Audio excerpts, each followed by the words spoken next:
Hi, welcome to Solutions for Speed Management with the National Transportation Safety Board. This webinar is the fifth webinar in our Slow Roads, Save Lives series that started last September. The Slow Roads, Save Lives initiative calls on everyone, me, you, your neighbors, local leaders, traffic engineers, to embrace slow roads as good roads and the life-saving power of slower speeds. Today, we will be reflecting on the National Transportation Safety Board's 2017 report on reducing speeding-related crashes and progress that has been made over the last 7 years. For me, this report really highlighted the need to fundamentally change how we approach speed limits and speeding in the United States. So I'm really looking forward to the presentations and discussion about how far we've come since 2017. Your speakers today are me, Ken McLeod, Policy Director for the League of American Bicyclists, Dr. Ivan Cheung, Senior Advisor for the National Transportation Safety Board, who helped author the NTSB's 2017 Speed Report and their 2019 Bicycle Safety Report, and Dr. Wes Kumfer, Engineering Research Associate at the University of North Carolina Highway Safety Research Center, who helped author the report Safe System Approach for Speed Management for the Federal Highway Administration, meant to help practitioners understand the impacts of speed on traffic safety and explore the link between speed management and the safe system approach. So I'm really excited to hear from our speakers today. But first, want to remind folks why we are here.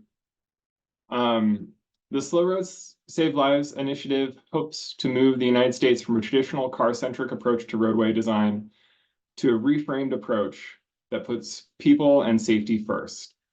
By doing so, we believe we can reduce the high rate of traffic deaths in the United States and create more communities where people feel safe and comfortable biking. To build a culture of safer streets, the League of American Bicyclists believes that we must align policies, programs, and people in favor of slower, safer streets. Whether at the national, state, local, community, workplace, or individual level, we need to examine whether our policies, programs, and interactions are prioritizing safer streets or continuing a culture where traffic deaths are expected as a cost of doing business. One of the powers of the National Transportation Safety Board as an independent agency is that it can and that it does provide recommendations to various levels of government and groups that are influential on transportation safety issues. In the 2017 Speed Report, there were 19 recommendations to federal agencies, state legislatures and governments, and associations responsible for implementing crash data collection. I want to briefly highlight a few of those recommendations that have been acted upon since 2017. In 2017, the NTSB called on the Federal Highway Administration and National Highway Traffic Safety Administration to work together to update speed camera operational guidelines. In 2023, an updated Planning and Operations Guide was published that emphasized speed cameras as one component of a comprehensive speed management approach. This guide directly responds to NTSB recommendations and features case studies, discussions about equity and implementation, and practical advice for communities that are interested in pursuing automated speed enforcement. Another important recommendation from the NTSB was that the manual and uniform traffic control devices should be updated to incorporate a safe system approach to speed limits. When proposals to update the manual and uniform traffic control devices, also known as the MUTCD, were made in 2021, there was an incredible interest in updating how speed limits were set and moving away from the traditional 85th percentile approach. Over 2,000 people joined the League of American Bicyclists comments about the MUTCD, and over 26,000 comments were submitted overall.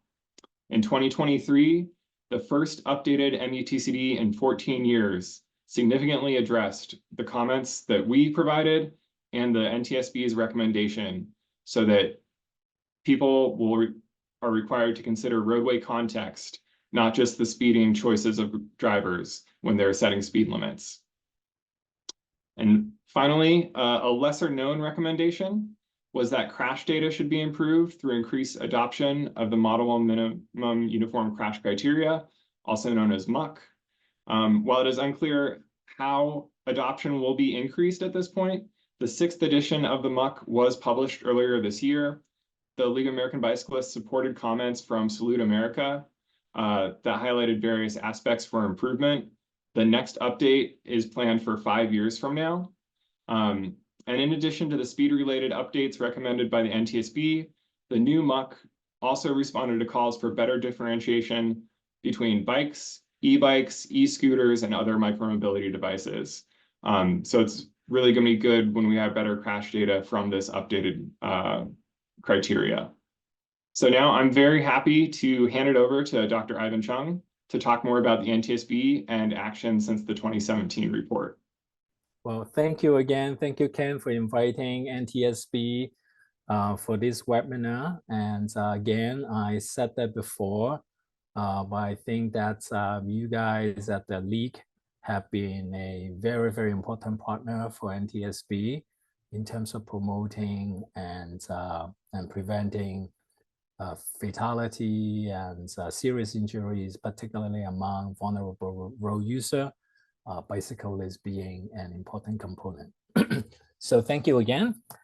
So as Ken have alluded to earlier, I think what I will do today is to just give you a little background on why we did the 2017 report and what happened since then, and then highlight some progress that has been made at the state and federal, as well as potentially some local level progresses, and also highlight how much farther that we have to go, and then how much that NTSB will need your help to make sure that some of the recommendation can be implemented more wholeheartedly across different levels of government. So one caveat, in 2017, our focus is on passenger vehicle crashes. So, but what I'm going to talk about today, obviously, is going to go beyond passenger vehicles. So this slide, it just basically give you a general backgrounds on why we did that report. As you can see,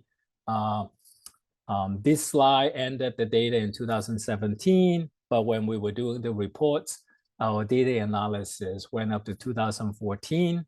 And turns out in 2014, in terms of speeding related fatality, that was actually a good year. That was actually at the lowest points of speeding related fatality.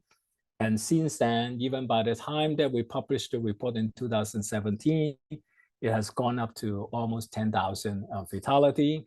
So that's not, and this is obviously, is everybody, is not just bicyclists. And at the time, it was about, I believe it's about 28% of all fatality is associated with speeding related crashes. Now, keep in mind, I can tell you that I will talk about that a little bit. Keep in mind, these are identified by police as speeding related fatality. And there are two main categories, right? Exceeding the speed limit or too fast for condition. And you will hear me talk about the fact that we truly believe that these are highly underreported, and particularly for pedestrians and bicyclists, and there are much higher degree of underreporting. So keep that in mind. This is probably an epidemic that we are not really truly understanding the scope. So this takes us to 2023. And 2017 is 27% of fatalities are speeding related. By the time that reached 2022, 5 years later, it have gone up to 29% of all fatalities are speeding related. And from 2017 to 2022, actually have increased by 22%. And in the 5 years from 2018 to 2022, 55,000 more people have died because of speeding related fatality. And that's, again, as I mentioned earlier, I truly believe that it is underreported. Okay, so another data point that I am particularly interested is who is actually being injured, who is the fatality burden, right? So you can see over here, we got the vehicle occupant of the speeding vehicle, motorcyclists, by and large, 90-some% of motorcyclists involved speeding-related crashes are they were speeding in the first place. Pedestrian bicyclists in 2017, 413 considered speeding-related fatality. Bicyclists only 69, very small number. And that is one of the reasons why it's highly suspect in terms of this burden. By 2022, 585 pedestrian, 97 bicyclists are killed in speeding-related crashes. That is still a very small slice of the pie in terms of total speeding-related fatality. However, if you look at the increase for pedestrian, 42% increase. For bicyclists, it's 41% increase. Again, remember, I keep saying these are underreporting. This is highly suspect in terms of the scope. Another thing that I kind of want to highlight is to look at where did it occur, what kind of road type, whether it's urban or rural. And these are the main category.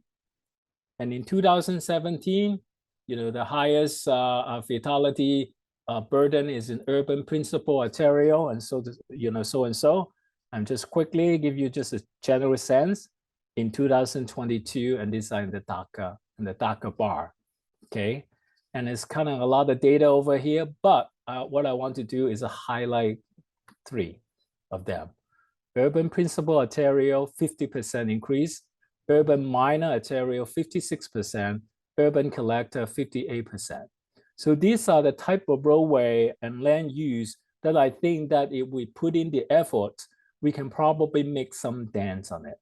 These are also the area where we tend to be able to tend to see more interaction between vehicle as well as bicyclists. So I think these are the area that we need to put more emphasis on.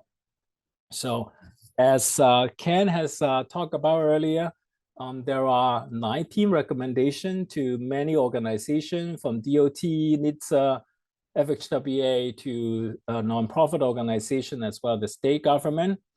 And we categorize them into different topics: speed limit, data, and automated speed enforcement, intelligent speed adaptation, and national leadership. In this slide, I am going to talk briefly about those highlighted. So you can see the topic is going to be speed limit, data-driven speed enforcement, particularly the data quality issue that Ken talk about, and automated speed enforcement, which I think Wes is going to talk a little bit about later.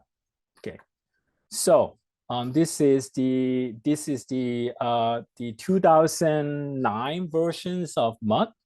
You can see over here, this is an excerpt of the section that we're interested. When we look at that, one thing that we are really concerned for the longest time is that the emphasis of the 85th percentile, and then also all the contextual factor is considered optional. So that's why we made a recommendation 1727, basically make all the optional factor and make that a requirement that you should look at that, contextualize the environment, and then use expert system like US Limit 2, and more importantly, try to remove the guidance that's the 85th percentile should be used.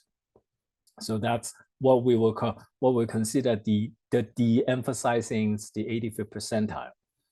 And then we also have the 1728, which is also a speed limit approach that incorporates safe system approach, which I think Wes is going to talk more about that. So as you can see, by 2023, we have an updated version. So this is a little bit of a progress, but remember, this is going to take time, right? So here you can see over here, we still require to have an engineering study. However, no longer all this contextual information is optional. These are the things that it should be incorporated, should be evaluated. And in terms of urban and suburban arterial, and 85th is now should not be used. And then it needs to be taken into consideration the speed, that safe system approach, things like that. So I truly believe that this is a progress, okay? However, we also know that engineering, traffic engineering take a long time to change the way that they do things.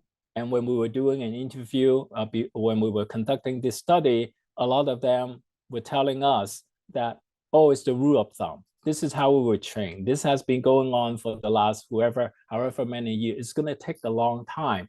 And it's going to require all of us to actually try to emphasize this and keep that in the conversation and make sure that the local and state engineer, when they were conducting speed limits, evaluation, things like that, make sure that we got to use the 11th edition, not the 2009 edition and things like that. So that's why I think that we need everybody to work on that. And then another thing that I want to talk a little bit about is as Ken was talking about the crash data reporting, there are quality issues, there are a lot of limitation. And again, thinking about the safe system approach, if you don't know the problem, you're going to have a hard time fixing it. If you don't know the data, if you don't have consistent, timely, and high quality data, how do we know that something is actually working? How do we know that the countermeasure is actually effective? So what we did in our study is that we identified some limitation on speeding related crash data reporting, such as inconsistence or lack of categorization between the existing speed limits and the too fast for condition. And as I mentioned before, a lot of underreporting in terms of speeding related crashes. So we made a recommendation to both NHTSA and FHWA to NHTSA and then a bunch of organizations to actually try to improve that problem. So that's where the MUX, the 6th edition that Ken talk about, come in play. To me, it is a progress. It's a progress that we now have an updated MUX guidance with a better categorization and better data element, and particularly in relation to non-motorized user, right? You talk about micromobility device and things like that. So that's a big improvement. However, the intent of our recommendation is to actually increase the adoptions of this MUX 6 guidance. So this is the next big step that we need to see NHTSA and all this organization to do. You can have the best guideline, but the degree of adoption is very low, and then at the state as well as the local. And I think we need to work on that, and I think we need NHTSA to take on a leadership to make sure that that is happening. Finally, in that area, you can see over here, NHTSA actually have a lot of efforts and a lot of resources going on to improve crash data reporting. However, a lot of federal government agency, you probably notice that we would publish a lot of guidance, and then they're going to sit on the shelf. It's going to be on a website. It's going to be very difficult to find and things like that. So I think we need all of us. You're listening.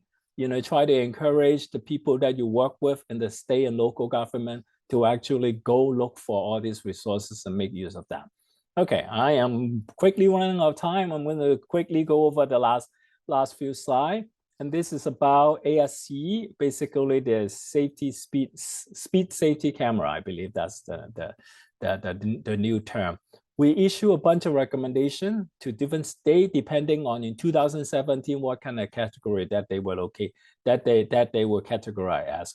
Whether the state have ASC program they authorized to use, but with a lot of restriction, or whether there is no ASC law at all, we call that silence, or they have legislature that actually prohibit the use of speed camera at the time in 2017. You can see the 3 categories, and then based on the category, we issue 3 different recommendations to all this state. At the time, there were only a total of 14 states that have ASC program.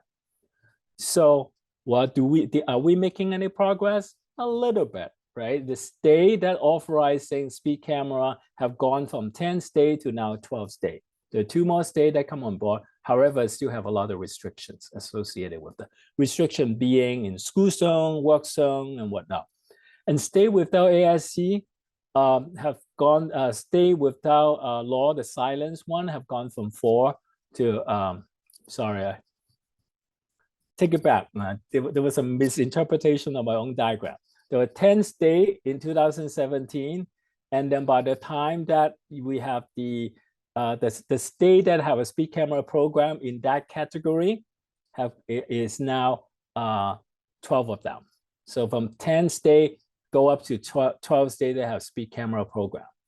And then those without any law, the silent, actually have gone from 4 states to 10 states. So there are more implementations of speed camera program, as you can also see, states that are prohibiting speed camera, no speed camera program whatsoever. So continues to be the case. And I also have the category of classification of the safety recommendation for those 3 categories, whether it's unacceptable, acceptable, or making slight progress and whatnot. So, and one thing that we also see that Ken talk about, and Wes is probably part of the team, is the speed camera program. We noticed that when we're doing this, when we're doing the reports, we had a speed camera, we have an operational guy that was sitting on the shelf. We talked to different jurisdictions. They never even heard of it. They spend the money, put together an operational guide, but no one used it. And now we have a nice new guide published last year. Again, I would recommend, and I would hope that you all would encourage your local jurisdictions to take a good look at that, because it's got lots of strong recommendations, solutions, and best practices. And then, of course, safe system approach for speed management, Wes is going to talk about briefly, and also highlights the importance of the speed safety camera. Okay, so what does that mean? Do we have any progress?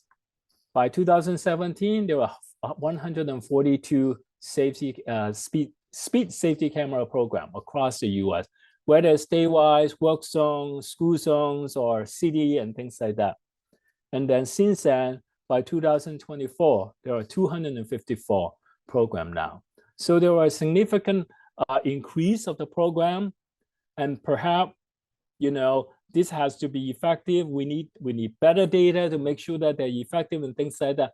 All the things that I talk about probably is going to have to be all integrated together. Finally, just want to show you, we at NTSB, we do have a bunch of cyclists, and we're passionate about that. And if you want to connect with NTSB, I strongly recommend you to look at our website. And then also, if you're interested in all our safety research report, including the 2017 speeding report, I have a QR code over here and I have the links over here. But also, we point you to our micro mobility report, the bicycle report, the pedestrian report, and the single unit truck report that talks about blind spot and things like that. They're all relevant to bicyclist safety.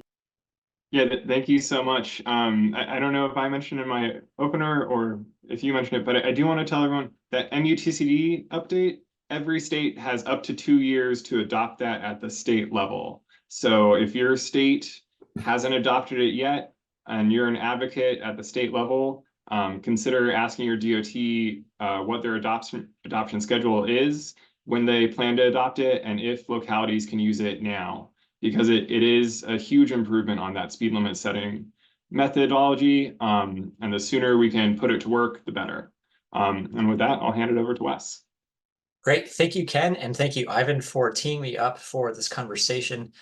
So my name is Dr. Wes Kumfer, and I primarily study speed management, the safe system approach, and pedestrian and bicyclist safety here at HSRC. And so I'm going to talk a little bit about as Ivan mentioned, the safe system approach and how it intersects with speed management. So I'm going to spend my time differentiating between the traditional traffic safety approach, the kind of conventional methods that we might use, and the safe system approach. I'm going to explain the role of speed management and the safe system approach.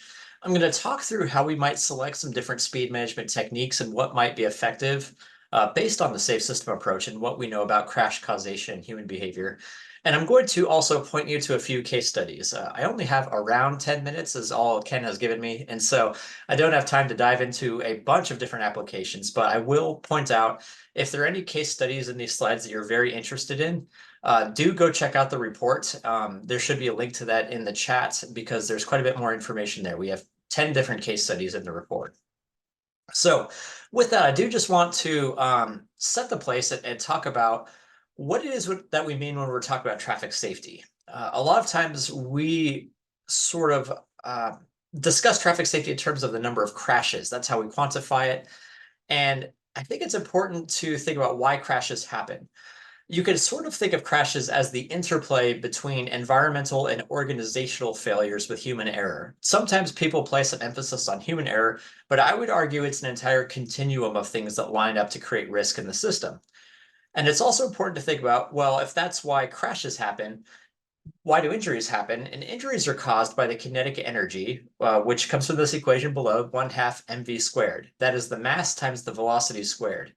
And if you're wondering, well, what's most important here? The mass is important, but as you see, the velocity is squared, which is why we have so much emphasis in the speed management, in the safe system approach on controlling speed, because that is squared in the equation.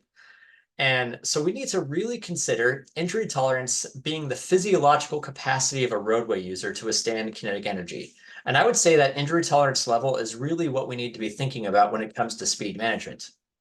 And the statistics that we have in this country, I know Ivan showed you just quite a few, really bear this out. If you look at over the last several decades, for vehicle occupants, safety has generally gotten better. Vehicles are safer now. Roadways are safer for vehicles now. Unfortunately, that has not been the case for motorcyclists, pedestrians, bicyclists, and other folks outside of the motor vehicle. We know that that share of fatal crashes and injuries has increased quite a bit over the last several decades, especially. So why does this happen? Why are we failing those outside of the vehicles? And why is it that maybe our traditional approaches that we've applied haven't really worked super well? And I've been thinking and pointing back to some concepts of maybe misunderstanding what does work in our assumptions around traffic safety. And I like to reference this Kelly and Barker reference to kind of think through what have we tried and why has it potentially gone wrong? And so one of the common errors that they point out is that when we approach speed management, we frame it as just being common sense. Like, oh, well, the speed limit is the law, so people will obey the speed limit if that's what we set it. And that may not be the case if that we haven't designed a roadway that communicates that. And it's about getting the message across. Maybe that's all that's important. Like we pass out flyers. Flyers can help provide information if someone really doesn't know about speed, but a lot of folks, it's not going to change their mind. And so we can't just rely on this idea that we need to give knowledge and information and use that to drive behavior. A media campaign about how dangerous speeding is, while important and while good, is not necessarily going to be the thing that actually changes behavior. We also sometimes assume that everyone is going to act rationally.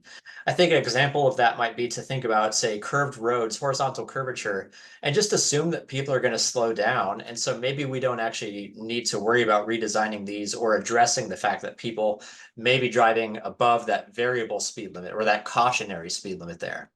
But on the opposite trajectory, sometimes we do think that everyone's going to act irrationally. And I have a background in traffic engineering, so I feel like I can say this, but I sometimes hear some fatalism from other traffic engineers of, well, people are just going to be idiots. They're just going to, drive whatever they want. It doesn't matter if we lower the speed limit. And I personally don't believe that.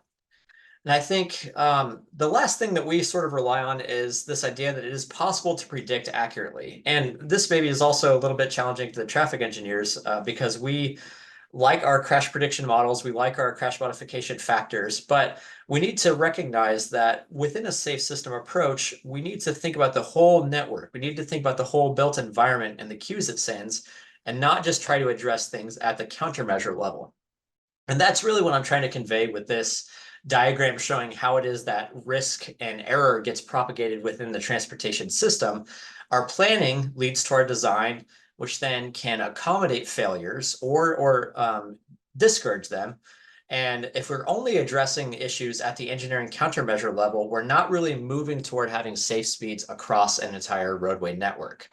So all of this thinking and some of the recommendations that Ivan mentioned led the Federal Highway Administration to recognize that they need to deal with a safe system approach for speed management. So I was part of this project team, worked with ITE, and we developed a 5-step process based on New Zealand's speed management guide to try to set in motion agencies tackling speed management to reorient them around kinetic energy management, around human injury tolerance, and around thinking about the built environment.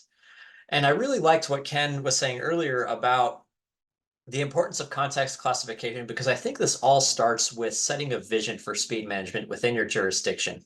And it can be speed management linked to movement and place. You'll see some of that pop up quite a bit in more recent federal documents, but really it's this idea that we want to achieve vision zero. And that means that we want to have traffic speeds in our city that are consistent with public health goals. And if that's our vision, we need to identify the objectives and the actions that different agencies need to take to get there. And one case study that I point out, I think we don't always think of Florida DOT as being the champions of bicyclist safety, but I actually do really appreciate that in their design manual, they have target speeds specific to their context classifications. I think this is a great way to set a vision for engineers to say, hey, if you're dealing with this kind of roadway area, this is the actual speed limit that you need to hit. And if you're not there because either you set your speed limits too high, or you've designed a 6-lane arterial that's just not appropriate for this context, here's some different strategies that you need to apply. And so I think even just starting out saying you need to link your context to your speed limit and you need to do what you need to do to get there is a great way to set a vision. So the second step that we talked about in this framework is to collect speed data. As was mentioned, we collect a lot of crash data. Crash data has problems. And I think we just aren't underutilizing all the resources that are out there, because speed data can be very effective for dispelling myths, for gaining public buy-in and public inputs, for really working with your communities, but also for identifying problems across our network. We could all look at this big road here on the right and think, what is this communicating to the driver? Is it really telling them a safe speed, or is it telling them that they can drive much, much faster? And then are we putting people who are going to have lower injury tolerance because they're not in vehicles in this environment? And so one case study that we talked about in the report would be Seattle, Washington, moving from data collection, where they really started to look at across their arterials and even non-arterial streets what their speed limits were. And then they moved through a series of policy steps from that, retiming their signals, updating their municipal code, updating things related to their urban villages, and ultimately brought a lot of their speed limits low, pretty low, down to 20 miles per hour on their non-arterials, and then updating things on their arterials and replacing signs. So there are ways to really start from that vision to collect that data to then identify what needs to be done for policy change. And I think that leads into the third step, which would be to proactively prioritize locations for speed management. And this is where I think whenever you start to look at where you have speed problems in your network, try to identify what the common roadway design features are that are communicating high speeds. Are they big arterials with multiple lanes with wide building setbacks, without a lot of tree coverage? And if that's the case, maybe start systematically doing road diets or other sort of roadway changes that then communicate to drivers that you actually need to go slower. Don't just rely on your crash data to tell you where you have speed problems, but actually collect that data and do some prioritization. And a nice case study in the report would be looking at Portland, Oregon, starting with their decision matrix for different speeds for different road users, and then starting to do target speeds and redesigns to accommodate those. So the fourth step would then be to select, just like Portland did, some of those speed management countermeasures. I really like the NACTO city limits guide here on the right, but I think all of this does start with, if legislative, if you can, lowering your speed limits. I know not every state has legislation that might allow that. Some still have the 85th percentile as the legislative standard for how they set speed limits. But if you can lower those speed limits, start there and then start redesigning your roadway environment and use some of the references that we highlight in this report and that I show here to identify those countermeasures that change human behavior, because I think that is what we're really trying to get at. But ultimately, it comes back to the kinetic energy. And what we need to do is separate those road users, the pedestrians, bicyclists, make sure they are accommodated across our roadway network, make sure that they are not being put into conflict with high-speed vehicles. If they do need to come into conflict with vehicles, make sure we're slowing the vehicles down and doing so by using infrastructural changes like roundabouts. And I think a good case study of this, wish I had more time to dive into it, would be Bishopville, Maryland, where the DOT looked at a particular stretch of roadway where they were having some speed problems and identified that it wasn't just one countermeasure that was going to be necessary, but they increased the paint width in the middle. They put out some speed feedback signs, and they did a messaging sign.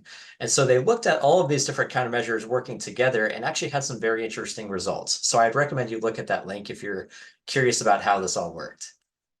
And then the last step that I would add here is ongoing monitoring and evaluation and adjustments. And here's where I might reference what Ivan was talking about with the speed safety cameras. There's been a lot of discussion in the United States about the ethics of speed safety cameras, about whether or not these are being equitably distributed.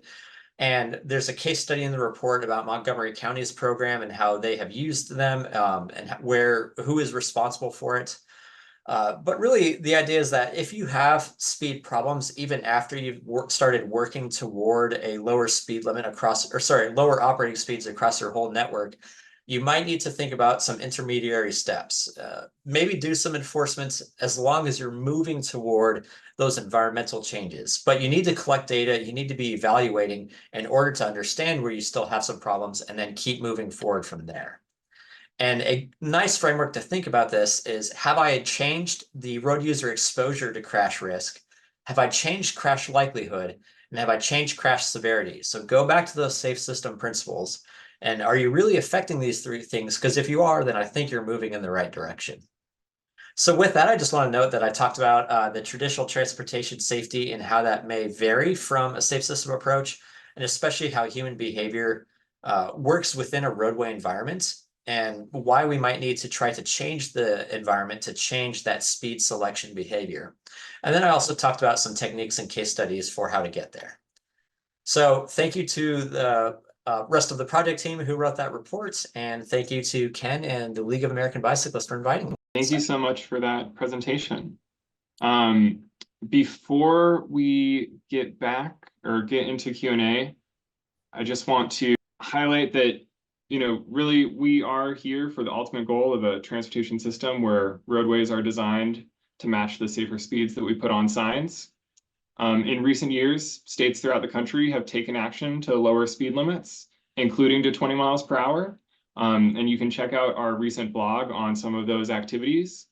And there's still too many states where the default urban speed limit is above 20 miles per hour, where making safer speeds is an exception and subject to unnecessary processes.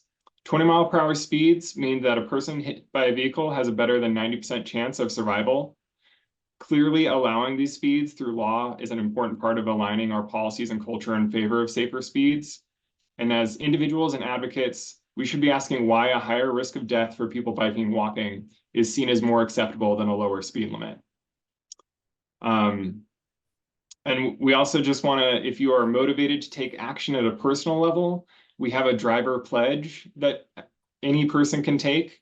And this is really about committing to think about slower speeds, to support slower speed interventions in your community, and to intentionally drive at the speed limit as much as you can. And when you feel like you can't drive at the speed limit, reflect on why it feels like you can't drive at the speed limit and how that can inform what your community should be doing so that people understand that they're meant to drive at the speed limit, and that is an expectation we will have in society going forward. So with that, I'm going to stop sharing my screen, and we're going to have some Q&A. So thank you for the folks who have put questions in the Q&A so far. And hopefully more folks will chime in. So first one is for Ivan.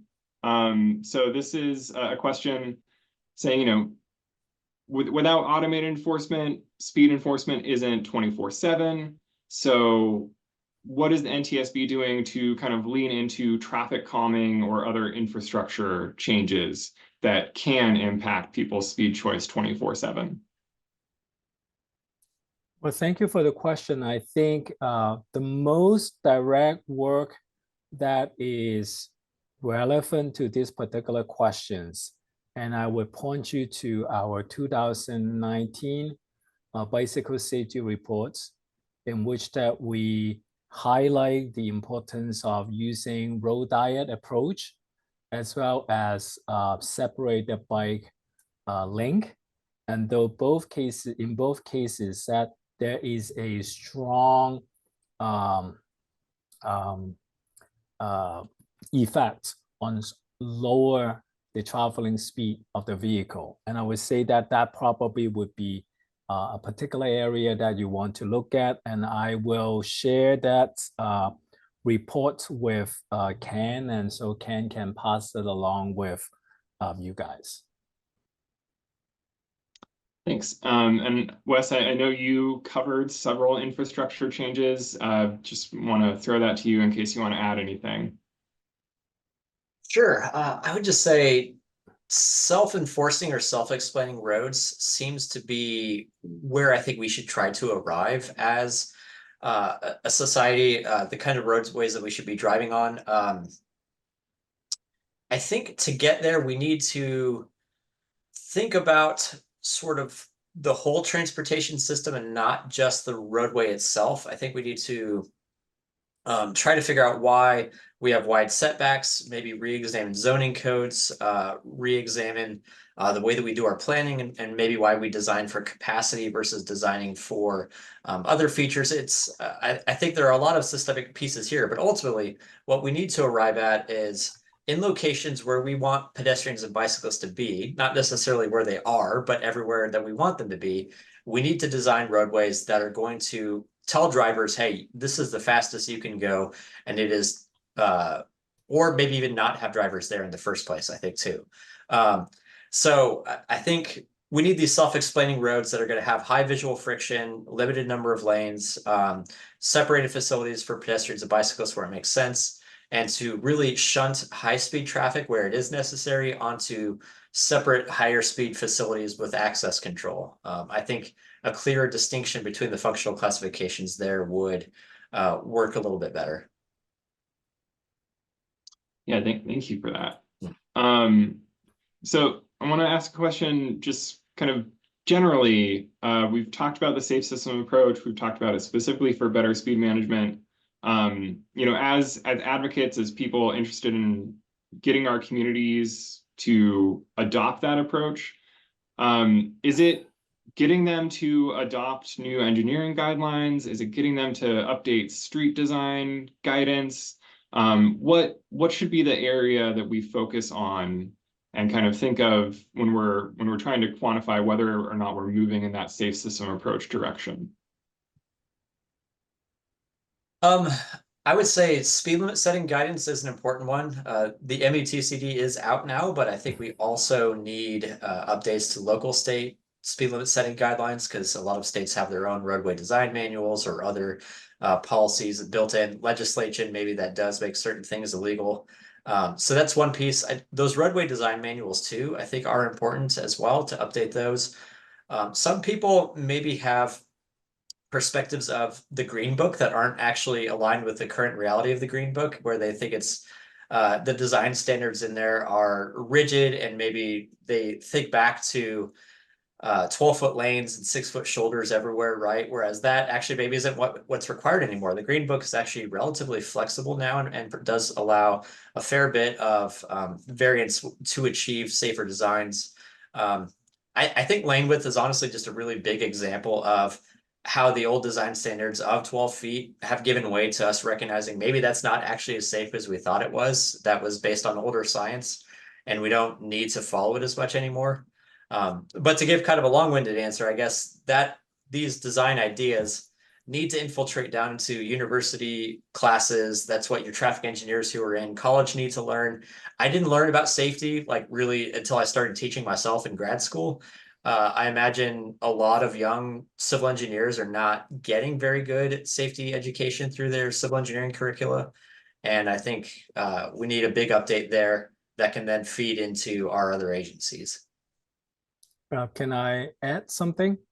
Please do. Yeah, I think Wes heard me talk about that a few months ago down in UNC, and I strongly believe that educating the newer traffic engineer is hypercritical. It's just like selling a software. The best way to keep them buying a software is to teach them when they were at the beginner, right? And then when they get better at it, and then they're going to promote it in the workplace.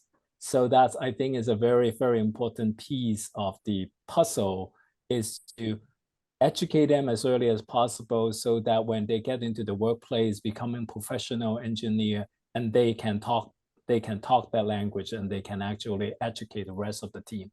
I also want to mention that I think one of the key ingredients of safe system approach is that layer approach of safety, right? We talk about infrastructure designs and speed limit and things like that.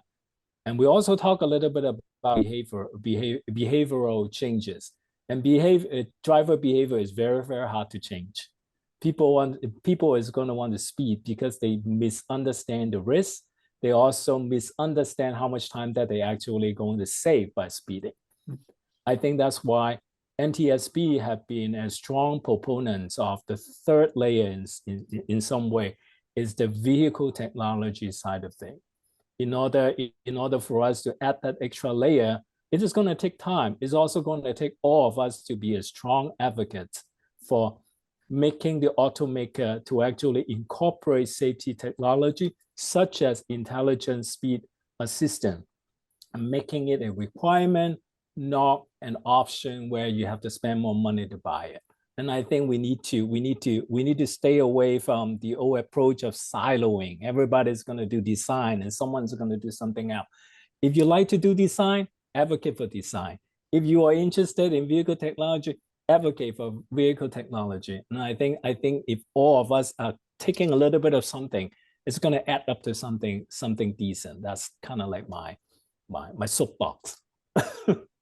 Yeah, really appreciate that. And there was a question that kind of asked, like, why do we as private individuals have to get involved and advocate for these things that engineers should know about and be pushing for the latest design guidance anyways, or maybe automakers should be using the most like highly advanced technology for safety anyways. But the reality is, those people and organizations and companies kind of have their own incentive structures, and those incentive structures don't always lead them to the latest and greatest. So it is incumbent on us as individuals who care about these things and are passionate about these things to make the case to the people who will directly use those things and the policymakers who can make them use those things. So it's critically important that all of us who have an interest and passion in traffic safety pitch in the way that leans into our passion and the things that most motivate us, whether that's technology, design, or something else. There's a couple questions here about kind of public support or, opposition to traffic calming from fire departments. Do either of you want to weigh in on the best way to get public support for things like road diets, things like roundabouts that people might just resist because they're unfamiliar with them or they've had a bad experience once in the past? It'd be great to hear your thoughts on that. My quick response, and Wes is going to go into the detail, hopefully. My quick response is that I think that go back to number one, we got to have better data and better research methodology to truly understand, how to dispute some of this concern and how to actually use the data to actually advocate, right? To be more effectively communicate the positive impacts of some of those infrastructure countermeasure. And I think some of the government agencies doing a good work, like trying to come up with a crash modification factor, for example, is a very methodologically sound approach to actually figure that out. And I think what lacking is to have a group of professional communicator that might not be specializing in the science, but they're good at communicating the results of scientific research and to help craft a message so that all of us understand it. So when we go to a public meeting, we can articulate it, in a better way. And I think that's kind of like what my general observation is. Yeah, I'll just weigh in that there was some recent work that was accomplished by some of my colleagues at UNC, working together with the AAA Foundation for Traffic Safety and ITE, and I believe Johns Hopkins University to put together a framing guide for how it is that we approach Vision Zero and talk about these concepts. And a lot of it does depend on the way that we frame this data, the way that we use this data, and the kinds of messages that we communicate, and really appealing to people's values, not talking about each individual crash as some disconnected thing that just kind of happened, but framing them as parts of a larger story about our transportation safety and the needs that we have as people. I personally, when I'm talking about this topic, like to think and frame transportation as something that can really benefit and fit into our well-being. It's not just how I get from A to B, but transportation is part of my life. It's biking, with my wife on the Bowling Creek. It's running on trails and on the streets around here. It's something that how I get around is really part of who I am. And I think framing that as something, a pro-social thing that all of us can really glom onto and can improve all of our quality of being and or quality of living, I think is really important. And so maybe we need to move away from really jargony and wonky discussion of safety problems to really, how think about framing these in terms of people's quality of life. And I think in some way, I think that's sort of like the overall framings of complete street, right? It's all about equitable, efficient, sufficient mobility for everybody. So is people centric. Is about whether you want to bike, you want to walk, you want to roll, you want to use a micro mobility device, or you want to drive. And I think if we're able to actually see that, not just oftentimes we kind of pit the driver against the bicyclist. Instead, in this whole complete street framework is that, if it's good for bicyclists, if it's safe for the bicyclist, it's probably not that bad for the driver, right? So this is sort of like my observation about that. But I think overall, and draping over the switching over from the traditional, we want to move as many people as quickly as possible to this complete street framework does require a little bit of a change of the traffic safety culture. And I think that's something that we didn't really touch upon that much, is that it does require in some way a top-down approach, right? And I think we do see a little bit of that in the last few years when, the national roadway safety, strategy, putting safe system approach, front and center, having the infrastructure bill that, have safety for all, funding and things like that, there is a stronger message from the top. So I think the next big step, in my opinion, is how do we take that federal message and bring it down to the state level, then permeating it into the next few levels of the government and making sure that everybody on the top see that safety is not safety for the people in the car, but safety for everybody using the transportation network.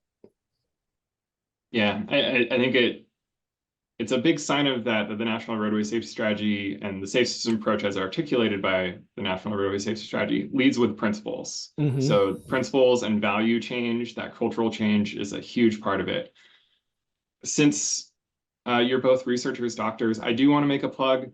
I know modeling can be demonized because we're modeling for congestion that might happen 20 years from now. But I would be very interested in modeling tools for if I change a speed limit from 30 to 20, what is that going to do to somebody's commute? Because I feel like there's a hesitancy by people because they think it's going to, make them 10 minutes late to work, when the reality of urban areas is often the congestion that currently exists, or the signalization of intersections has a greater impact on people's travel times than the numbers on a sign. So I think we can lower speed limits and not have massive impacts to folks' travel time. But I would love actual database modeling to back me up on that, or more of it. We have about 5 minutes left, so if we can get some questions answered quickly, that would be really good. One for Wes is, do you have anything to say about current research on target speed or guidelines around target speed?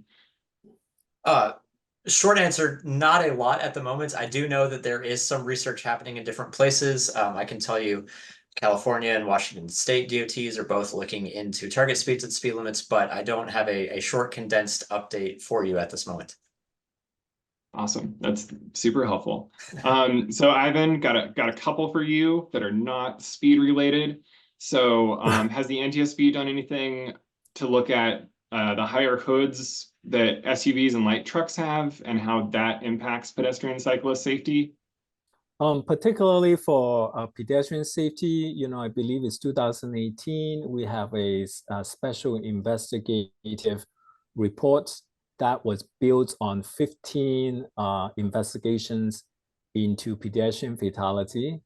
And in some of those crash investigation, we did look at vehicle size, and then we also talked about this idea of passive pedestrian safety system, such as looking at hood design and the shape and things like that. So again, I would strongly recommend you to take a look at that report, and we have safety recommendation associated with that. Another one for you, Ivan. So like box trucks, freight trucks that might have gaps between their load floor and the roadway. Has the NTSB looked at side guards or other underride guards and how they impact the safety of people biking and walking? I'm a broken record here. 2013, we have a single unit truck report that look at the injury burdens associated with large truck that is not as large as a tractor trailer and things like that. Now, having said that, subsequently, we also develop a set of safety recommendations that complements the recommendation that go with single unit truck. When I talk about single unit truck, to think about UPS trucks, a trash truck and things like that. They're ginormous with blind spot and things like that, but it's significantly smaller than the tractor trailer, which have all those, under